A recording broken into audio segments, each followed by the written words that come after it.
In a small Italian town, there once stood a remarkable bell, known as the Bell of Justice, which could only be rung when someone had truly been wronged.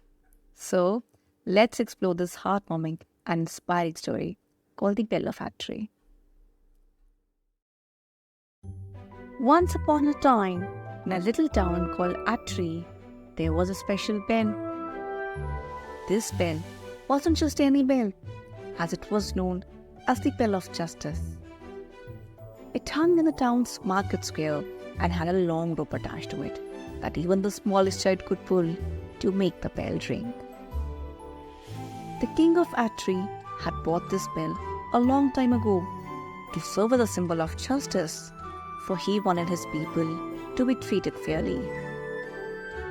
When at last all preparations and arrangements were made, men, women, and children gathered in the market square to admire the Bell of Justice. It was now ready for use and wondered what it would sound like when it rang. Then the king came down the street and people thought he would ring it. But to their surprise, he did not ring the bell. He didn't even reach for the rope. He raised his hand and said, "This bell is for when someone has truly been wronged. Only when you're sure you've been treated unfairly should you ring it, and the judges will gather to listen to their story and make things right." For years, the bell served its purpose. Many wrongs were fixed and justice was served. As time passed, the rope on the bell started to wear out and became too short. Worried that a small child wouldn't be able to ring it anymore, the judges decided to get a new rope. But finding a rope proved difficult, as there was not a rope to be found in all Atri. They would have to send across the mountains, and it would be many days before it could be brought. They worried, what if some great wrong should be done before it came? However, a man nearby had a clever idea. "Let me fix it for you," he said, and came back with a long grapevine from his garden to replace the rope. And the judges nodded in agreement. Now, on a hillside near the town lived a once brave knight. In his youth, he had ridden through many lands, fought in many battles, and his loyal horse had saved him from danger many times. But when the knight grew older, he cared no more to do brave deeds, for he cared more for his gold. He became a miser. He sold everything except his horse and went to live in a small hut. Day after day, he sat among his money bags and planned how he might get more gold. And day after day, his horse stood in his bare stall, half-starved and shivering with cold. One morning, the miser thought, "Why do I keep this horse? Cost me more to feed him than he's worth. I might sell him, but no one wants him. I can't even give him away.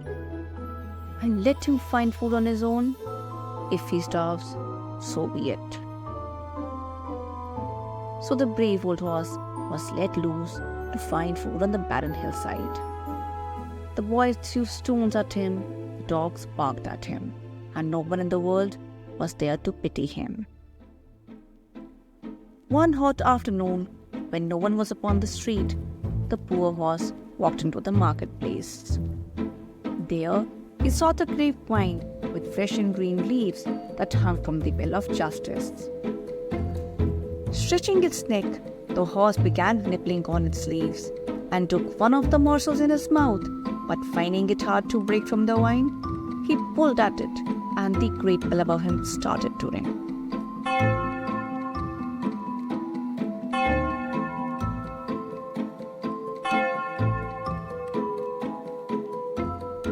The judges heard the bell and realized it was the miser's horse calling for justice as his master treated poorly. They then decided to listen to the horse's case. Meanwhile, people gathered very real stories of seeing the horse wandering on the hills, unfed and uncared for, while his master sat at home counting his bags of gold. The judges then ordered to bring the miser before them. And when he came, they made him stand and hear their judgment.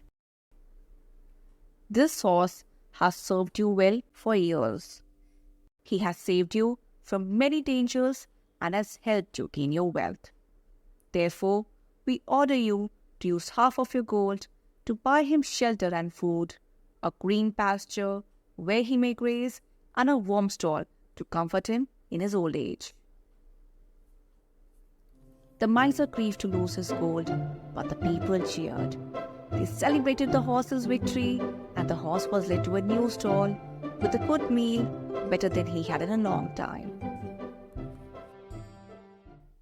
Just as the people of Atri learned the significance of treating others with compassion, fairness, and caring for the animals who cannot speak for themselves, we are reminded to extend the same kindness and care in our own lives.